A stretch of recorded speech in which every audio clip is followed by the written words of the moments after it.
ప్రభువును రక్షకుడైన యేసుక్రీస్తు వారి అతి శ్రేష్టమైన నామమునకు మహిమ కలుగును గాక. చాలా మంచిది. మరి యొక్క ఆదివారపు ఆరాధన, జూన్ నెల 4వ ఆదివారపు ఆరాధన కార్యక్రమానికి నడిపించి, మరి వర్షాకాలంలో సైతం కూడా దేవుడు తన కృపను అనుగ్రహించి తన రెక్కల చాటున భద్రపరుస్తూ క్షేమాన్ని ఇస్తున్న దేవుడికి ఒకసారి 2 చేతుల పైకి స్తోత్రం చెప్దాం. హల్లెలూయా. కొద్ది నిమిషాలు దేవుని వాక్యాన్ని ధ్యానం చేద్దాము. సమూయేలు 2వ గ్రంథము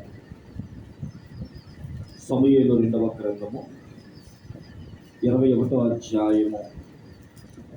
సమూయేలు 2వ గ్రంథము 21వ అధ్యాయము 15వ వచనం కాడి నుంచి 17వ వచనం వరకు చదువుకుందాము.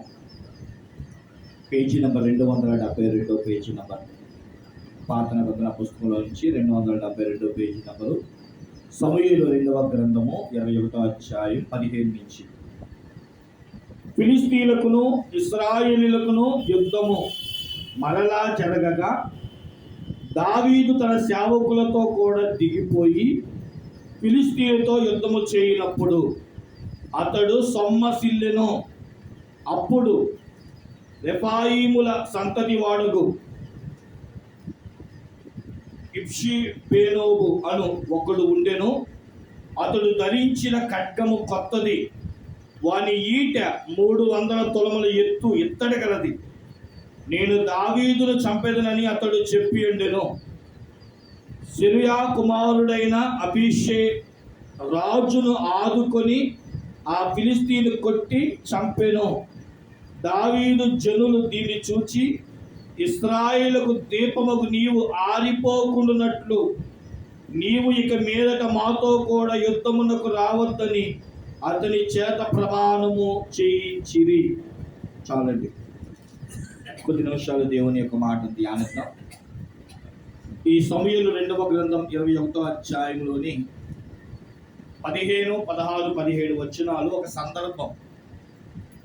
దావీదు అనే ఇశ్రాయేలీయుల యొక్క 2వ రాజు. మొదటి రాజు సౌలు దేవుడు మాట విననందుకు దేవుడే అతని యొక్క రాజ్య పదవి నుండి తోసివేశాడు. తర్వాత దావీదు దేవునికి నమ్మకస్తుడిగా బ్రతికాడు గనక దేవుడు దావీదును, అనగా గొర్రెలు కాసుకునే వాడిని, రాజును చేశాడు. అతను రాజును చేసిన తరువాత అతని జీవితంలో, అతని వృద్ధాప్యంలో జరిగిన ఒక సంఘటన ఏంటంటే, ఫిలిష్తీయుల మీదకి యుద్ధానికి వెళ్ళాడు. ఈ యుద్ధానికి వెళ్ళినప్పుడు వాతావరణ పరిస్థితులను బట్టో, ఎండ తీవ్రతను బట్టో, వయస్సు మీద పడిన అనుభవాలను బట్టో ఈ రాజైన దావీదు సొమ్మసిల్లాడు. కళ్ళు తిరిగినట్టు అనిపించినాయి. బలహీనుడయ్యాడు. యుద్ధము చేయలేకపోయాడు. ఈలోపు ఆ ప్రాంతంలో ఉన్న రెఫాయీముల యొక్క సంతతి వాడి కత్తి కొత్తదంట.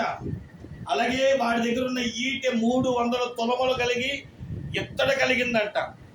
వాడు అంటున్నాడు వచ్చి, దావీదును నేను చంపివేస్తాను, దావీదుని నేను ఇక లేకుండా చేస్తాను అంటున్న సమయంలో అబీషై అనేటి వాడు ఆ రాజైన దావీదులకు అడ్డుపడి ఆదుకొని అనే మాట రాయబడింది.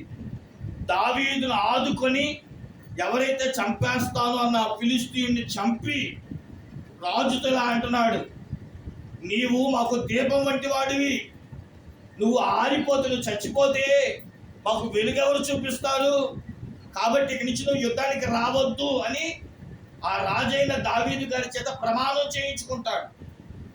ఈరోజు పిల్లల ఆ వాక్యాన్ని మనం ధ్యానిస్తూ ఉంటే, అబీషై అని నమ్మక బంటు. ఎందుకంటే ఇంచుమించు దావీదు గారికి 3 బలాఢ్యులు ఉన్నారు, 3 సైన్యములు ఉన్నాయి, 3 వ్యక్తులు ఉన్నారు ఆయనకి. ఆయన ఎంతో బలాఢ్యులు. అందులో ఒకడు అబీషై. ఈ అబీషై అంటే వాడు దావీదుకు ఆదుకున్నట్లుగా మనం చూస్తున్నాం. అలాగే పిల్లలు మరొక సందర్భాన్ని కూడా నేను చదివాను. 2 సమూయేలు గ్రంథం 10వ అధ్యాయం ఒకసారి 11వ వచనం కూడా చదువుదాము. ఈ సందర్భం కూడా చాలా బాగుంటుంది. 2 సమూయేలు గ్రంథం 10వ అధ్యాయము 11వ వచనం.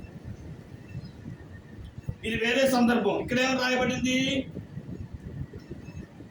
అభిషేకి అప్పగించి సిరియనుల బలము నాకు మించిన ఎడల నీవు నన్ను ఆదుకొనవలను. అమోనీయుల బలము నీకు మించిన ఎడల నేను వచ్చి నిన్ను ఆదుకుందునని చెప్పి అమోనీయులకు ఎదుర్కొనుటకే తన వారిని వ్యూహపరిచెను. వినండి ప్రియులారా, ఇక్కడ మనకి ఇద్దరు కనబడుతున్నారు. ఒకరి పేరు మోయాబు, మరొకరి పేరు అభిషేక్. వీళ్ళిద్దరూ దావీదు పక్షమున యుద్ధానికి వెళ్ళారు. వీళ్ళిద్దరూ దావీదు యొక్క సేనలో ఉన్నవారు. ఈ యొక్క మోయాబు అన్నవాడు సిరియన్లతో యుద్ధం చేస్తున్నాడు. అలాగే అభిషేక్ అన్నటి వాడు అమోనీయులతో యుద్ధం చేస్తున్నాడు. ఈ యొక్క యుద్ధ పరిమాణములో వీళ్ళిద్దరూ చెప్పుకుంటున్న మాట ఏంటో తెలుసా? అభిషేక్, నా మాటలు మీకు చెప్తాను. నువ్వు యుద్ధం చేసినప్పుడు సిరియన్ల దండు నీకు ఎక్కువ అనిపించి నీకు యుద్ధం చేయడం కష్టం అనిపిస్తే నా జనముతో వచ్చి నిన్ను ఆదుకుంటా. అలాగే నాకు మోయాబీల మీద లేదా అమోనీయుల మీద యుద్ధం చేయడం కష్టం అనిపిస్తే నువ్వు వచ్చి నన్ను ఆదుకో.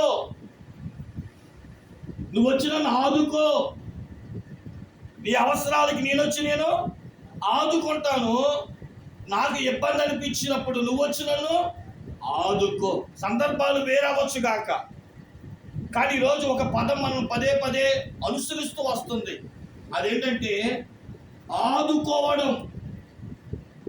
ఈరోజు పిల్లగా ఇల్లు కట్టేటప్పుడు ధన సహాయంలో ఆదుకుంటాం. ఏదైనా ఒక విషయం వచ్చినప్పుడు మాట విషయంలో ఆదుకుంటాం. ఇంకా బాగా చెప్పాలంటే ఈ వర్షాకాలంలో వరదలు ఎక్కువైనా తుఫాన్లు ఎక్కువైనా చెప్పండి, వర్షాలు వచ్చి కానీ సముద్రం ఎగతన్ని మునిగిపోయి అనుకోండి, ఆ వరద బాధితులు ఏం చేస్తాం? మనం ఆదుకుంటాం. ప్రభుత్వాలు ఆదుకుంటాయి, సంస్థలు ఆదుకుంటూ ఉంటాయి. ఆదుకోవడము అంటే సపోర్ట్ చేయడం. ఆదుకోవడము అంటే పిల్లలు మనం చూసిన వారమైతే వారికి సహాయం చేయడం. మనం కూడా కొన్నిసార్లు తెలుసో తెలియకో ఈ అనుభవం మనకి లేకపోయినప్పటికీ కూడా కొన్నిసార్లు మనం ఆదుకుంటూ ఉంటాం. ఇక్కడ బైబిల్ చెప్తున్న సత్యం ఏంటంటే ఆ రోజు అభిషేక్ రాజైన దావీదును ఆదుకున్నాడు. ఎందుకు ఆదుకున్నాడు? నువ్వు మాకు దీపం వంటి వాడివి, నువ్వు లేకపోతే మాకు ఎలాగా అని చెప్పి రాజైన దావీదును ఆదుకున్నాడు. అలాగే అభిషేక్ మోయాబులు అంటున్నారు, నీ శత్రువులు నీకు ఎక్కువైనప్పుడు నేను వచ్చి ఆదుకుంటాను, నాకు శత్రువులు ఎక్కువైనప్పుడు నువ్వు వచ్చి నన్ను ఆదుకో. అసలు ఎందుకు ఆదుకోవాలి? మనం ఆదుకోవడానికి కొన్ని చూస్తాం. ఏమిటి చెప్పండి? వాడు మనవడైతే కులాన్ని బట్టి మనుషులు ఆదుకుంటారు. అయితే చెప్పండి, ఒకవేళ ఎక్కువ ప్రేమ ఉంటే అరే వాడు మన ఇంటి పేరుతోడే మనోడురా, మన రక్త సంబంధిరా, మన రక్తం పట్టుకుని పుట్టినోడురా, కాబట్టి మనం ఏం చేయాలి? వాడిని ఆదుకోవాలి. అలాగా మనం చూసిన వారమైతే అబ్రహాము యొక్క సహోదరుడు కుమారుడైన లోతు సొదొమ గుమొర్రా పట్టణంలో ఉన్నప్పుడు శత్రువులు వచ్చి పట్టుకెళ్ళిపోయినప్పుడు ఎవరో వచ్చి చెప్పారు, మీ అన్నయ్య కుమారుడిని పట్టుకెళ్ళిపోతున్నారని. తన ఇంటి పుట్టిన 300 మంది 18 మంది సైనికులు వేసుకుని వెళ్ళి ఆదుకుంటాడు. కారణం ఏంటంటే రక్త సొరుసు. బైబిల్ ఇంకో మాట కూడా ఉంది. కీర్తన గ్రంథము 119వ కీర్తన 116వ వచనములో మాట ఇస్తే నీకు ఎప్పుడు ఆపద వచ్చినా, నీకు ఎప్పుడు అవకాశం వచ్చినా, ఏ విషయంలో అయినా సరే నువ్వు నా దగ్గరికి రా, నేను నిన్ను ఆదుకుంటా. ఒకటి ఏమండి, ఇరుగు పొరుగు వారిని కానీ రక్త సంబంధులు కానీ కుల వ్యవస్థను బట్టి కానీ మనం ఆదుకుంటాం. మరొక సందర్భాన్ని చూస్తే మాట ఇచ్చాము కాబట్టి మనం ఆదుకుంటాం. ఇంకొన్నిసార్లు పిల్లల అవకాశం ఉంది, మన దగ్గర డబ్బు ఉంది కాబట్టి ఏం చేస్తాం? మనం ఆదుకుంటూ ఉంటాం. అయితే బైబిల్ గ్రంథంలో దేవుడు ఎవరిని ఆదుకుంటున్నాడు? ఎలాంటి వారిని ఆదుకుంటున్నాడు. బైబిల్ చెప్తుంది చూడండి ప్రియులారా, మొదటి అనుభవాన్ని మనం చూసిన వారమైతే కీర్తన గ్రంథం 18వ కీర్తన 18వ వచనం. కీర్తన గ్రంథం 18:18. ఇక్కడ భక్తుడైన దావీదు మహారాజు ఏమన్నాడంటే, ఆపత్కాలమందు వారి నా మీదకి రాగా యెహోవా నన్ను ఆదుకొనెను. ఎప్పుడంటే దేవుడు ఆదుకుంటానన్నాడు? ఆపత్కాలమందు. మనకి ఆపదలు వస్తాయంటారా? ఎవరి వల్ల వస్తాయి మనకి ఆపదలు? ఎవరో దూరం ఉన్న శత్రువు బట్టి కదండి. ఎవరిని బట్టి వస్తుంది మనకి ఆపదలు? ఈరోజు కడుపును పుట్టిన బిడ్డలే, రక్త సంబంధులే. బైబిల్లో రాయబడి ఉంటుంది దావీదుకి అనుభవంలో పిల్లనిచ్చిన మామ. మొదటి సమయాల గ్రంథం అంతా చదువుకుంటే చెప్పండి, స్వయంగా పిల్లనిచ్చిన మామే దావీదును చంపడానికి బయలుదేరాడు. ఇంచుమించంట దేవుడు దావీదుని ఎన్నోసార్లు కాపాడుకుంటూ వచ్చాడు. ఇక రెండోది మనం చూస్తే, కడుపును పెట్టిన బిడ్డ అబ్షాలోము తన తండ్రిని చంపాలనుకున్నాడు.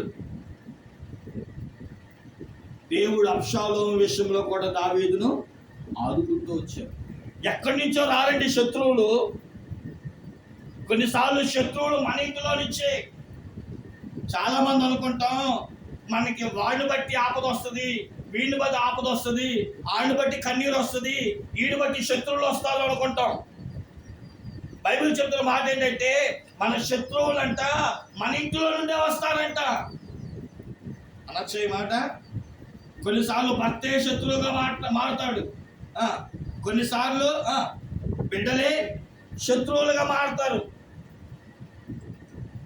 ఇంకొకసారి చెప్పాలంటే, ఆ ఇంటికి వచ్చిన చెప్పండి బంధువుల్లాగా, ఇంటికి వచ్చిన కోడళ్ళలాగా, ఇంటికి వచ్చిన వారిలాగే మనకి ఎలాగ ఉంటారంట?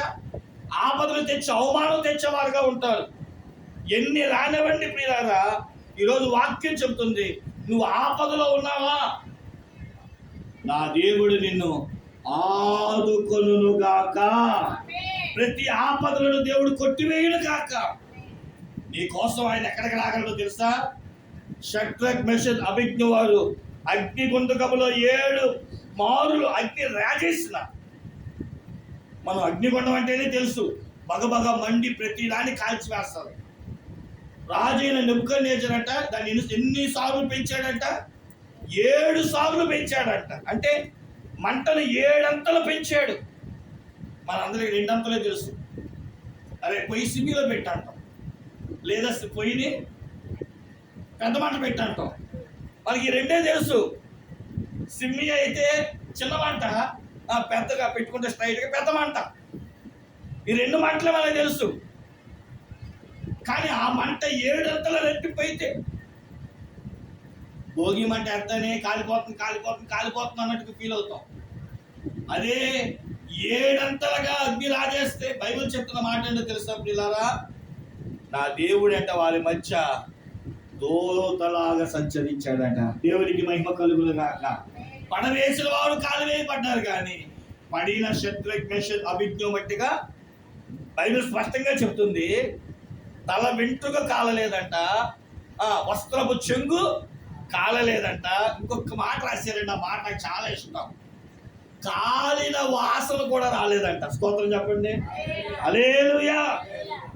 నేను ఎంతమంది ఆపదలో చూసేయాలనుకోవచ్చు, నేను చంపేయాలి పొడి చేయాలనుకోవచ్చు. నా దేవుడు ఎవరో తెలుసా? ఆదుకునే దేవుడు. ఎస్తేరు గ్రంథంలో మాట ఉంటుందండి, చాలా చక్కటి మాట. 4వ అధ్యాయంలో ఉంటుంది. తన పిన్న తండ్రి ఎస్తేరుకు పంపిస్తాడు ఈ సమాచారం. చదవండి ఎస్తేరు గ్రంథం 4వ అధ్యాయం.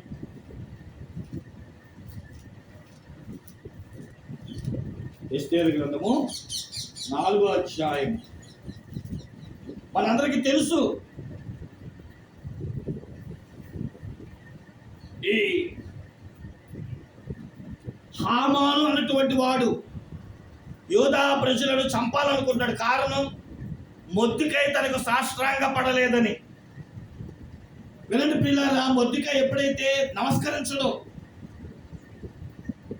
అందును బట్టి యోధా జిల్లాను చంపేయాలని చెప్పి రాజుగారి చేత ముద్ర వేయించుకొని తాకీదును పంపిస్తాడు.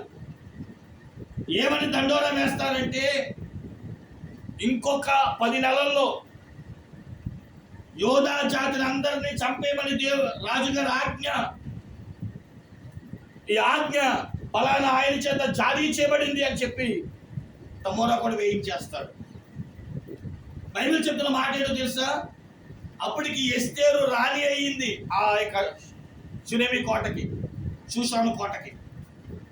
ఆ షూషాను కోటలో ఉన్న రాణి గారు తన స్వయంగా కుమార్తె అయినప్పటికీ, పెంచిన కుమార్తె అయిన పినతండ్రి ఆమెకి ఏమని సమాచారం ఇస్తున్నాడు చూడండి. 4వ అధ్యాయము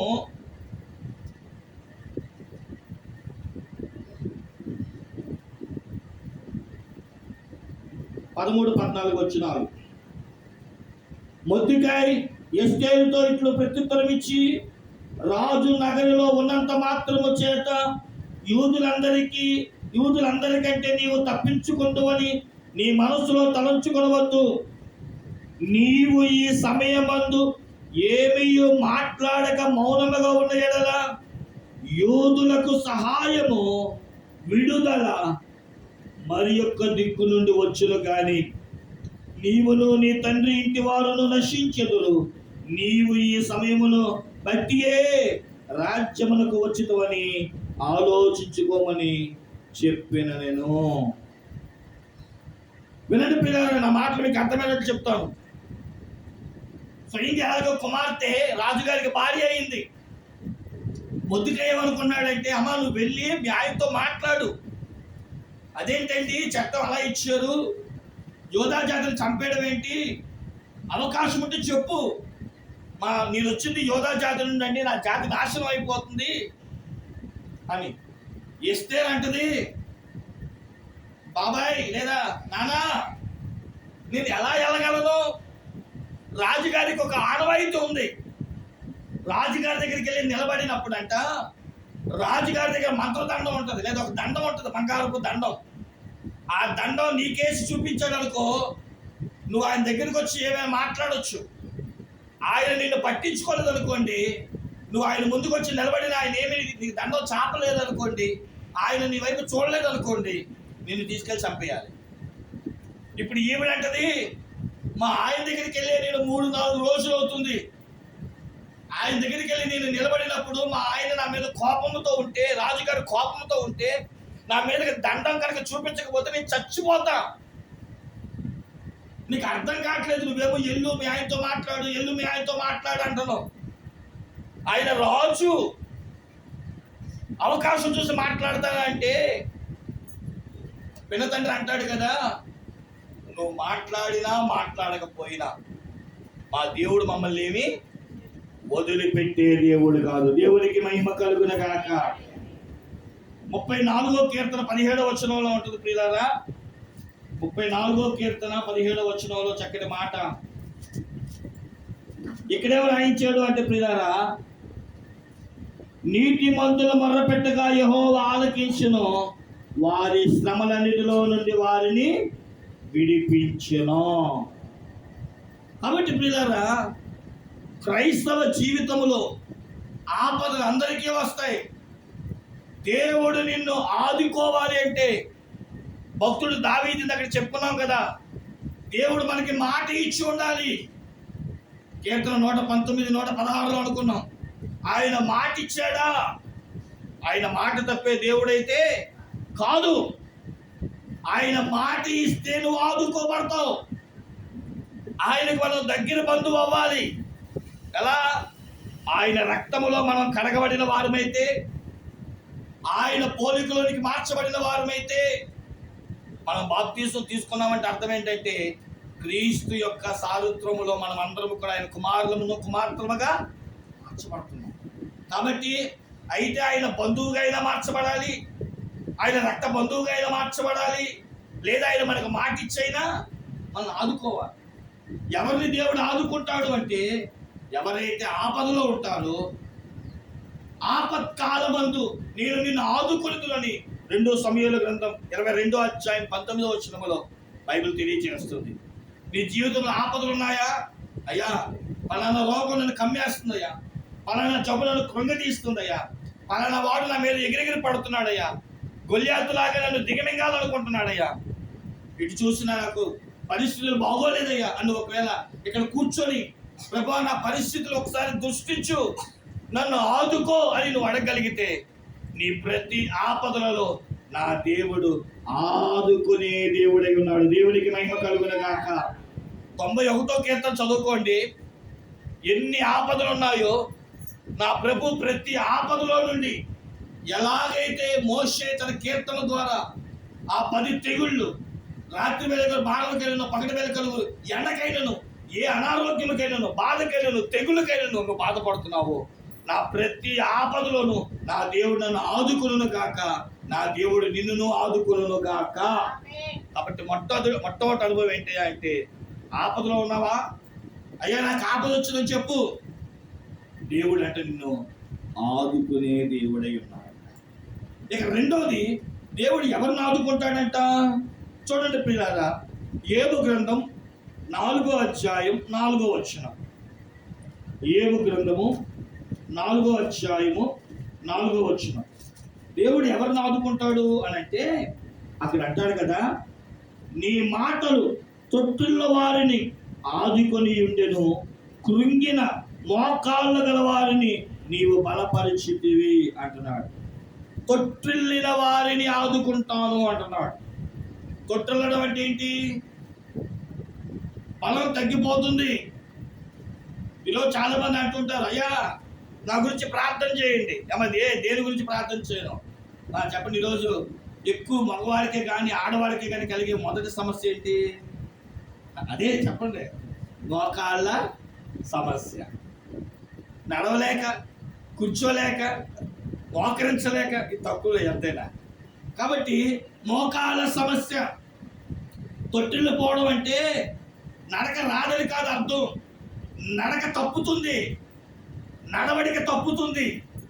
తొట్టిల్లు పోవడం అంటే ఏంటో చూడండి ఒకసారి. ఇక్కడ రాశాడు హోషేయ గ్రంథం 5వ అధ్యాయం 5వ వచనంలో. హోషేయ గ్రంథము 5వ అధ్యాయం 5వ వచనం. ఇక్కడ అంటాడు కదా, ఇశ్రాయేలీయుల యొక్క అతిశయస్పాదము అతని మీద సాక్ష్యం ఇచ్చెను. ఇశ్రాయేలీయుల వారు ఎఫ్రాయిము వారును తమ దోషములలో చిక్కబడి తొట్టిల్లుచున్నారు, వారితో కూడా యూదా వారును తొట్టిల్లుచున్నారు. ఒక మనిషి ఎప్పుడు తప్పటడిగేస్తాడు, ఎందుకు నడవలేకపోతున్నాడంటే పాపం. చెప్పండి ఏంటంట? రోజు చక్కగా నడిచేదానివి, 4 చినుకులు పడి మీ వీధిలో, ఇప్పుడు చెప్పండి, అడిగేస్తుంటే జారుతున్నాం. అడిగేస్తుంటే దేనికి కారణం? నడక రాక పడిపోతున్నాం. జారుడు వలన. మనిషి జీవితంలో ఉన్న జారుడు ఏంటి? పాపం. మన పాపాలే మనల్ని వెళ్ళకుండా కింద పడేస్తున్నాయి. దేవుణ్ణి ఎవరిని ఆదుకుంటాడో తెలుసా? ఈ రోజైనా ప్రభు దగ్గరికి వచ్చి నువ్వు, అయ్యా నా జీవితంలో కార్యం జరగకపోవడం గల కారణం నేను ప్రార్థనా పరురాలనే కాదంటలా, నేను సన్నిధి పరురాలనే కాదంటలా, మందిరానికి వెళ్ళందానే కాదు, కానీ అన్నీ చేసి కూడా ఏం మాటలే చెప్పండి, మాట్లాడరే అమ్మా, పాపం బట్టిగా. ఒక భక్తుడు అన్నాడు, దేవుని మందిరములో దైవ దర్శనాన్ని విడిచిపెట్టాం, ఇంటికాడ దూరదర్శనాన్ని కూడా మనం విడిచిపెట్టాం. ఇది కావాలి, ఎలా సాధ్యమవుతుంది? ఒకే పైపులో నుంచి మురికి నీళ్ళు వస్తాయి, ఒకే పైపులో నుంచి వస్తాయా? మాట్లాడదే. ఏమన్నా డ్రైనేజీ పైపును వాటర్ పైపు ఒకే కనెక్షన్ ఇచ్చుకుంటాం మనం. ఒక పైప్ ఏమో మంచినీళ్ళ కోసం పెట్టుకుంటాం, మరొక పైప్ ఏమో మురికి నీళ్ళు పోవడానికి పెట్టుకుంటాం. అలా కాదని రెండు ఒక దాంట్లో పెట్టుకున్నాం అనుకోండి, ఆ నీళ్లు మనం వాడంగా. మురికి నీళ్ళు వచ్చిన పైపులో మంచి నీళ్ళు పట్టం, మంచి నీళ్ళు వచ్చిన పైపులో మురికి వాటర్ పట్టాలనుకో. మరి నీ జీవితం ఏంటి? పాపము చేసేది నీవే, భక్తి చేసేది నీవే. మనం ఎందుకు తొట్టిల్లు పోతున్నాం? ఎందుకు దేవుడు మనం ఆదుకోవాలి అంటే, ఈరోజు పశ్చాత్తాపం నీలో కలగాలి. నా పాపమే నన్ను పడగొడుతుంది, నా దోషమే నన్ను కృంగదీస్తుంది. అందుకని భక్తులు అంటాడు, నన్ను ఆదుకో, నన్ను ఆదుకో. దావీదు ఎలాగైతే దీపం వంటి వాడు, యుద్ధంలో సమస్యలున్నప్పుడు చంపాలనుకున్న శత్రువుని ఎలాగైతే చంపి రాజును ఆదుకున్నాడో, మనము దేవునికి మార్గదర్శనం, మన దేవుని బిడ్డలం, మనము దేవుని పక్షమున నిలబడవలసిన వారం. అలా దేవుని పక్షమున నిలబడి దేవుని కొరకు వెలుగుగా జ్యోతిలా వెలగాల్సిన మనం ఎలా మార్చబడ్డాము చూడండి. కీర్తన గ్రంథం 119వ కీర్తనలో చక్కని మాట ఉంది.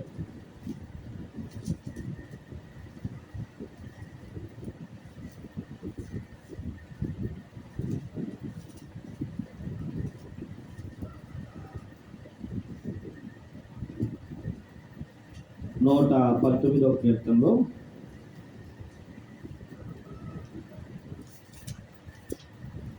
83వ వచనం, నేను పొగ తగులుచున్న సిద్ధి వలెనైతిని. ఇదే మన క్రైస్తవ జీవితం. మనం ఎలా ఉన్నామంటే అండి, పొగ తగులుచున్న సిద్ధి. ఇక్కడ వయస్సు మళ్ళీ వృద్ధులు ఉన్నారు కొంతమంది. ఇక్కడ ఆ అనుభవం ఉన్నా కూడా వచ్చిన వాళ్ళు ఉన్నారు. ఎవరు అనుభవం అంటే, ఈ కరెంట్ లేనప్పుడు, ఈ కరెంట్ అనేది రానప్పుడు మనం అందరం కూడా ఏం వెలిగించుకునే వాళ్ళం? దీపాలు వెలిగించుకునే వాళ్ళం. వెలిగించుకున్నారు ఎవరైనా ఇక్కడ దీపాలు? పాత రోజుల్లో ఉన్న వాళ్ళకి తెలుస్తుంది బాగా. దీపం గుడ్డు ఉంటుంది, దాని మీద చిమ్ని అంటారు, గాజుతో ఉంటుంది. గుర్తుందా? వచ్చిందా? గుర్తొచ్చిందా? దీపం ఉంటుంది, పైన గాజు లేదా లాంతర్లు తెలుసుగా, లాంతర్లు చుట్టూ గాజు అద్దాలు ఉంటాయి. నేను అంటాను, ఒకప్పుడు ఆ దీపాన్ని వెలిగించినప్పుడు ఆ దీపం కాసేపు అటు కొట్టుకొని ఇటు కట్టుకొని ఈ గాలికి అటు కొట్టుకొని కొన్ని సార్లు ఆ గాజు అద్దానికి మసి పట్టింది అనుకోండి. ఓ 2 రోజులు చూస్తాం, ఓ 3 రోజులు చూస్తాం. వెన్న ఏం చేస్తాం చెప్పండి? ఆ గాజును తీసి దాంట్లో గుడ్డ పెట్టి ఆ పొగంతా పోయేటట్లు తుడుస్తాం. ఉంచేవచ్చుగా. అది ఉంచితే ఏమి రాదు? వెలుతురు రాదు. వెలుతురు రావాలంటే మసిపోవాలి. దేవుడు నీ జీవితంలో కార్యం జరగాలి అంటే నీలో పాపం పోవాలి. దేవునికి స్తోత్రం చెప్పండి. హల్లెలూయా. కానీ భక్తుడు చెప్తున్నాడు, అయ్యా నేను పొగ తగులుతున్న చిమిని వంటి వాడినే, సిద్ధి వంటి వాడినే. కాసేపు అటు పడతా, ఇటు పడతా, ఇలా పడతా, ముందుకు పడతా. అయినా నువ్వు లేపుకుంటూ ఉంటావు, వెలిగించుకుంటూనే ఉంటావు. కానీ నేను వెలుగుకరంగా ఉండాలంటే నన్ను నేను శుభ్రపరచుకోవాలి కదా. అందుకనే దేవుడు అంటాడు, ఆ రోజు ఆ రోజు ఎలాగైతే మోవాబు నువ్వు నన్ను ఆదుకో, నేను నిన్ను ఆదుకుంటాను అన్నట్లు మన దేవుడంట ఒకటి ఆపత్కాలంలో ఉన్న వారిని ఆదుకుంటాడంట. రెండవది పాపము చేత తొట్టిల్లు పోయి నడవలేక బలహీన పరిస్థితిలో ఉన్న వారిని మన దేవుడు ఏం చేస్తాడంట? ఆదుకొనును గాక. దేవునికి మహిమ కలుగును గాక. మరొక అనుభవాన్ని మనం చూసిన వారమైతే నిర్గమకాండము 17వ అధ్యాయము 12వ వచనం. నిర్గమాకాండం 17వ అధ్యాయం 12వ వచనం. మోషే చేతులు బరువెక్కగా తీసుకొని వచ్చి వేసిరి.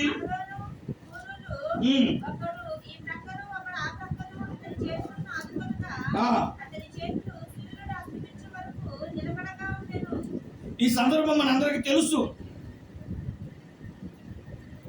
ఆ సీను అరణ్యములో ఇశ్రాయేలీయులు నీళ్లు లేక బాధపడ్డారు.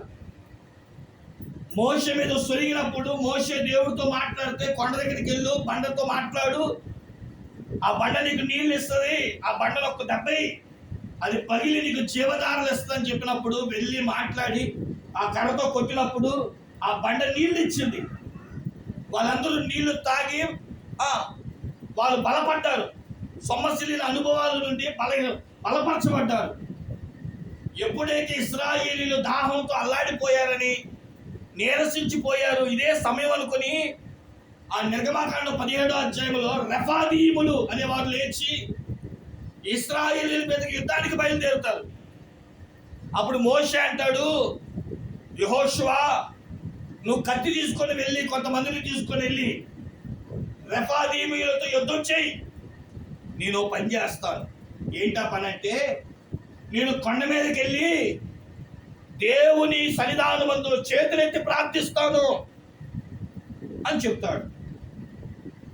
బైబిల్ చెప్తున్న సత్యం ఏంటంటే, మోషే కొండ మీదకి వెళ్ళి చేతులెత్తి ప్రార్థించినప్పుడు చేతులెత్తినంతసేపు ఇశ్రాయేలీయులు గెలుస్తూ వచ్చారంట. ఒక గంట అయిన తర్వాత ఏం చేయాలి? చేతులు లెప్పడతాయి కదా, భుజాలు ఇచ్చేశాడంట. ఎప్పుడైతే చేతులు దించాడో శత్రువులు కలవడం మొదలు పెట్టారు. అప్పుడు బైబిల్ చెప్తున్న సత్యం చూడండి. ఆ కోరాహు ఎవరంటే ఒకసారి చూద్దాం. మాట్లాడు. అహరోను హూరు అనే ఇద్దరు దైవజనుడైన మోషే చేతులను ఎత్తి పట్టుకొని ఆదుకున్నారంటండి. ఇలా ఆదుకునడం బట్టి ఆ చేతులు సూర్యాస్తమయ్యేంత వరకు ఎత్తి పట్టుకోవడాన్ని బట్టి చెప్పండి, ఇశ్రాయేలీయులు గెలిచిరి. దేవునికి మహిమ కలుగును గాక. ఇక్కడ ఏమీ లేదండి. క్రైస్తవ జీవితంలో భూమి మీద మనం గెలవాలి అనుకుంటే వినాలి చాలా జాగ్రత్తగా. ఏంటంటే ఎక్కడ గెలవాలి? మనం భూమి మీద దేవుని పక్షమున మనం గెలవాలి అంటే, నీ ఇంట్లో సమస్యలు గెలవాలి అనుకుంటే, నీ ఒంట్లో సమస్యలు గెలవాలంటే, ఏ వ్యక్తి అయితే చేతులెత్తి ప్రార్థిస్తారో ఆ కుటుంబంలో గొప్ప కార్యాలు జరుగుతాయి. స్తోత్రం చెప్పండి. పాస్టర్ గారు చేతులెత్తి ప్రార్థన చేయడం అంటున్నారు, నేను మామూలుగా ప్రార్థన చేస్తానండి అనుకుంటున్నారా? అసలు క్రైస్తవులు చేతులు ఎత్తి ఎందుకు ప్రార్థన చేయరు? చాలా మంది వాళ్ళు చెప్పగలరు ఎందుకో. చదవండి ఏబు గ్రంథం 14వ అధ్యాయం. ఏబు గ్రంథం 14వ అధ్యాయంలో చక్కని మాట ఉంటుంది. అదేంటంటే, నువ్వు చేతులెత్తి ప్రార్థన చేసినప్పుడంట దేవుడు నీ చేతులు చూస్తాడంట. చూద్దాం ఆ మాట. ఏబు గ్రంథం 14వ అధ్యాయంలో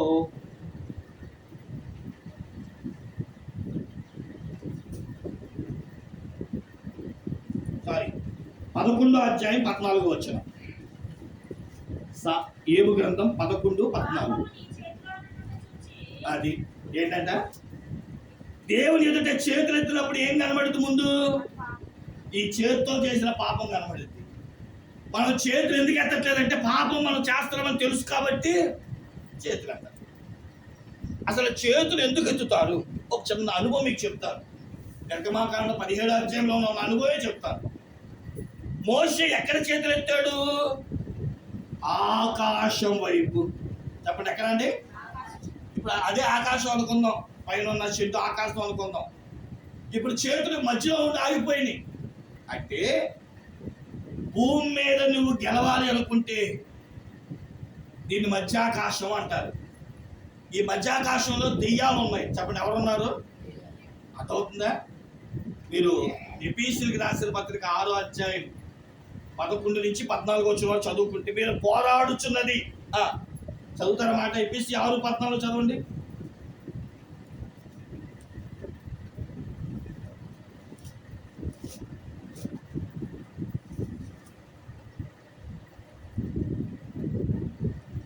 12 వచనం, ఎఫెసీ పత్రిక 6:12.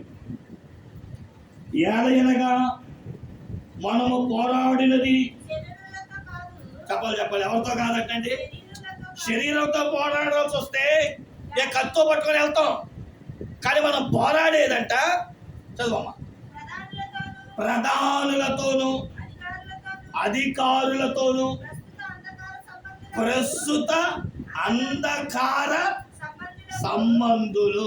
అంధకార సంబంధులు అంటే దెయ్యాలు, లోకనాథులు. అక్కడ రాష్ట్ర ఒక లిస్ట్ ఇచ్చాడు, స్పీడ్గా చదివమ్మా. ఆకాశంలో ఉన్న దురాత్మలు ఎక్కడున్నాయి ఇప్పుడు ఆ దురాత్మలు? అది మీకు ఎందుకు ఆ మాట చదివించాలంటే, దేవుడు లూసిఫర్ని పరలోకంలో తోసేసినప్పుడు వాడు భూమి మీద పడలా. ఎందుకని? అప్పటికి భూమి కలగ చేయబడలా. మరి ఎక్కడ ఆగాడు? గాలిలో తిరుగుతున్నాడు. అందుకని ఆవిడ దెయ్యం పట్టిందానికి ఏం పట్టింది అంటారు? ఎందుకని గాలి పట్టింది అంటారు? వాడున్న లోకం గాలి, వాయుమండల లోకం అంటారు దాన్నే. గాలి లోకం, మధ్యాకాశం, ఇవన్నీ వాడికి ఉన్న పేర్లు. నీవు సాతాను క్రియలు మీ ఇంట్లో నుంచి పోవాలన్నా, సాతాను క్రియలు మీ ఇంట్లో నుంచి కానీ ఒంట్లో నుంచి కానీ ఎందులో నుంచి పోవాలన్నా, ఏ కుటుంబం అయితే చేతులెత్తి ప్రభువా అని ప్రార్థన చేస్తుందో, మనం ఆపాల్సింది ముందు సాతానుని. వాడిని అక్కడ ఆపితే వాడి చేష్టలు ఇక్కడ ఆగుతాయి. దేవునికి స్తోత్రం చెప్పండి. హల్లెలూయా. మీ ఇంట్లో గలిబిలు పోవాలన్నా, ఇబ్బందులు పోవాలన్నా, సమస్యలు పోవాలన్నా చేతులెత్తి ప్రార్థన చేయండి. చేతులెత్తినప్పుడు మొదటగా చెప్పండి, మీ చేతిలో పాపము లేకుండా ముందు చూసుకోండి. ఒకవేళ పాపం ఉందనుకుంటే ప్రభువా నేను పాపిని, నన్ను క్షమించమని చెప్పి ప్రార్థన చేయండి. సరే, ఇక్కడ అనుభవాలకు వస్తే, దైవజనుడైన మోషే చేతులెత్తినప్పుడు చేతులు బరువెక్కినప్పుడు అంట అహరోను హూరు అనేటువంటి వారు ఆదుకున్నట్లుగా మనం చూస్తున్నాం. అంటే ఇక్కడ నేను చెప్పొచ్చే మాటలేంటంటే, దైవజనులతో పాటు మనము కూడా ఏం చేయాలంటే ఆదుకోవలసిన వారమై ఉన్నాం. కొన్నిసార్లు దైవజనులకు కూడా ఏం అవసరము అంటే, అపోస్తుల కార్యం 12వ అధ్యాయం మనందరికీ తెలుసు. అక్కడ హేరోదు రాజు ఉన్నాడు, అతనే చివరి రాజు. ఈ రాజు యేసుక్రీస్తు ప్రభువారి శిష్యుల్లో ఉన్న వాడిని ఒక్కొక్కరు చంపుకుంటూ వస్తున్నాడు. ఇక చివరికి మిగిలింది ఎవరు అని అంటే చెప్పండి, పేతురు గారు. ఆ పేతురు గారిని జైల్లో వేసి రేపు పొద్దున్నే వీళ్ళు ఉరి తీయండి అన్నాడు. గుర్తుపెట్టుకోండి, 4 16 మందిని జైల్లో, 16 మందిని జైలు బయట, 16 మందిని కుమ్మం దగ్గర, 16 మందిని వీధిలో, 16 మందిని 64 మందిని సైన్యాన్ని ఈ పేతురు గారు ఎక్కడికి పారిపోకుండా కాపలా కాయించాడు. సూర్యాస్తమైంది, చీకటి పడింది, తెల్లారితే దైవజనుడైన పేతురుని చెరసాల్లో నుంచి బయటికి తీసుకెళ్లి ఉరికొయ్యి మీద చంపేయాలి, లేదా సిలువేసి చంపేయాలి. అయితే అదే అపోస్తుల కార్యం 12వ అధ్యాయం 5వ వచనములో సంఘం సేవకుని ఎలా ఆదుకుందంటే, చదవన మాట, పేతురు చెరసాలలో ఉంచబడెను, సంఘమైతే అతని కొరకు అత్యాశక్తితో. అది మీరే ఇబ్బందులో ఉండరు, చెప్పండి, ఎవరు కూడా ఇబ్బందులో ఉంటారు? ప్రతి సంఘాన్ని, ప్రతి సేవకుణ్ణి నేను అంటాను, ప్రతిసారి మనం మందిరాన్ని ఆదుకోవాలి. కొన్నిసార్లు మందిరం మీదకి ఇబ్బందులు వస్తాయి, కొన్నిసార్లు మందిరం మీదకి తిరుగుబాటుదారులు వస్తారు. మనం ఏమై ఉండాలి? ప్రార్థనా పరులుగా మారాలి. మనం ప్రార్థనా పరులుగా మారితేనే మన మందిరాన్ని మనం కాపాడుకుంటాం. మీకు చాలాసార్లు చెప్పాను, పేరు నేను చెప్పను కానీ ఎందుకంటే లైవ్ వెళ్తుంది కాబట్టి. మన పక్కనే ఉంది ఊరు, ఆ ఊర్లో 2.5 కోట్ల బట్టి ఎంత 2 కోట్లన్నర పెట్టి మందిరాన్ని కట్టారు. అందులో 2 ఏమన్నా వర్గాలు విడిపోయినాయి. ఒక వర్గం లేచి నిలబడి మందిరాన్ని పూర్తి చేసి ప్రతిష్ఠిస్తుంది. మమ్మల్ని కాకుండా చేస్తారా అని చెప్పి 2 లక్షలు హైకోర్టుకి ఇచ్చి బొక్లేని తీసుకొచ్చి పడగొట్టేయడానికి చూశారు. ఏంటంటే మందిరం పడగొట్టేవచ్చు, కానీ ఎన్ని కోట్లు? మన సంఘపు యొక్క సంపద 2.5 కోట్లు. ఏమండి, నాకు భలే బాధేసింది. నేను కూడా వెళ్ళాను ఆ మందిరానికి, నన్ను కూడా పిలిచారు, నేను కూడా చూశాను. చాలా వైభవంగా ఉంది. దేవుని చిత్తం మీద ఇది ఆపాక తర్వాత ఆ మందిరం పేరేంటో, అది ఎక్కడుందో నేను చెప్తాను. ఆలోచన చేయండి ప్రియులారా, మనకి దగ్గరే 2.5 కోట్ల బట్టి ఈ రోజుకి వారు కొంతమంది జనం బయట కాపలా కాస్తూ, మరి కొంతమంది లోపలికి వెళ్ళి ప్రార్థన చేసుకుంటున్నారు. ఎందుకయ్యా అంటే ఏమో చెప్పలేము. నాకు ఆ మాటలు చెప్తా ఉంటే భలే ఆశ్చర్యం అనిపించింది. 2 లక్షలు నాకు కాకపోతే 2.5 కోట్లు బట్టి ఆ బిల్డింగ్ పడగొట్టేయడానికి స్టే తీసుకొచ్చారు. అక్రమంగా కట్టారు మందిరం. దానికి ట్యాక్స్ చూపించమనండి, దానికి ఎక్కడి నుంచి తెచ్చారో చెప్పమనండి అన్నట్లుగా వేరొక వర్గం వేసింది. అప్పుడు ఈ వర్గం ఏం చేసిందంటే ప్రార్థన చేసింది, కన్నీరు కార్చింది, ఉపవాసం ప్రార్థన చేసి ఈరోజు మందిరాన్ని కాపాడుకుంటున్నారు. అలాగా రోజుకొకరు డ్యూటీ చొప్పున ఆ మందిరాన్ని కాపలా ఉంటున్నారంట. ఎదిగి మాటలు చెప్తున్నానంటే కొన్నిసార్లు ఆపదలు వస్తాయి సేవా జీవితంలో, మందిరపు విషయంలో. కొన్నిసార్లు మనమే నిలబడాల్సిన పరిస్థితి. కొన్నిసార్లు మీరు కూడా ఈ అనుభవం కలిగి ఉండొచ్చు. మీరు ఆ మందిరం పక్షంలో, సేవ పక్షంలో కొన్నిసార్లు సువార్త సభలు జరగాలంటే ఎవడో పెద్ద ఆయన నిలబడాలి ఆ మినిస్ట్రీ కొరకు. ఎందుకంటే చాలా శత్రువులు ఏమంటే సేవ జరగకూడదని చెప్పి, మందిరాలు కట్టకూడదని చెప్పి ఈరోజు గొడవలు జరుగుతున్నాయి. ఒక సంఘం సేవకుని ఆదుకోవాలి, ఒక సంఘం మందిరాన్ని కట్టుకోవాలి, దాతృత్వం చెల్లించాలి, దేవుని కొరకు ప్రయాసపడాలి. మనమే మన మందిరాలు కట్టుకుని ఒక్కొక్కరు ఆదుకోవాలి. కాబట్టి గమనించాలి ప్రియులారా, మనం చదువుకున్నాం 2 సమూయేలు గ్రంథం 10:11 అభిషా అంటాడు, నీకు శత్రువులు ఎక్కువ వస్తే నేను వచ్చి నిన్ను ఆదుకుంటా. నాకు శత్రువులు వస్తే నువ్వు వచ్చి నన్ను ఆదుకో. అది మన మూలవాక్యం. అలాగే 2 సమూయేలు గ్రంథం 21:17 చదువుకున్నాం, అభిషే రాజైన దావీదును ఆదుకున్నాడు సమస్యలు పోయినప్పుడు. మనం కూడా ప్రియులారా కొన్నిసార్లు సమస్యలతో, అది సేవకుడైనా సంఘమైనా, విశ్వాసం బలహీనపడుతుంటే ఇంకొక విశ్వాసం వెళ్ళి, అయ్యా ఏమైంది, నీకేమైనా సమస్య వచ్చిందా, రా నేను ఉన్నానని చెప్పి ఆదుకోవాలి. ఈరోజు మందిరాల్లో కానీ సేవలో కానీ ఇవి కనబట్టలా. ఒకప్పుడు అండి దాతృత్వము, చెప్పండి, సేవాగుణము, ఇతరులను ప్రేమించే తత్వం ఉండేది. ఇంకో మాట చెప్పంటారా, పేదలపై కటాక్షలు ఉండేది, ఒకరి పట్ల ఒకరు ప్రేమ ఉండేది. నా పక్కన విశ్వాసి ఎందుకు రాలేదు, నాకు పక్కన ఉన్న విశ్వాసి ఏ బలహీనత వచ్చిందో, నా పక్కన ఉన్న విశ్వాసి ఈరోజు ఎందుకు దేవుని మందిరానికి రాలేకపోయిందో. అయ్యగారు చూస్తే సేవా పరీక్షల్లో కొంచెం భారంగా ఉన్నారు, లేదా దూర ప్రాంతంలో ఉన్నారు. మీరు వెళ్ళి ఆమెను ఎందుకు రావట్లేదు, ఆమె కూడా సమస్య ఏంటో, ఆమె కొరకు వ్యక్తిగతంగా ప్రార్థన చేయడము, ఉపవాసం ఉండడము లేవు ఈరోజు.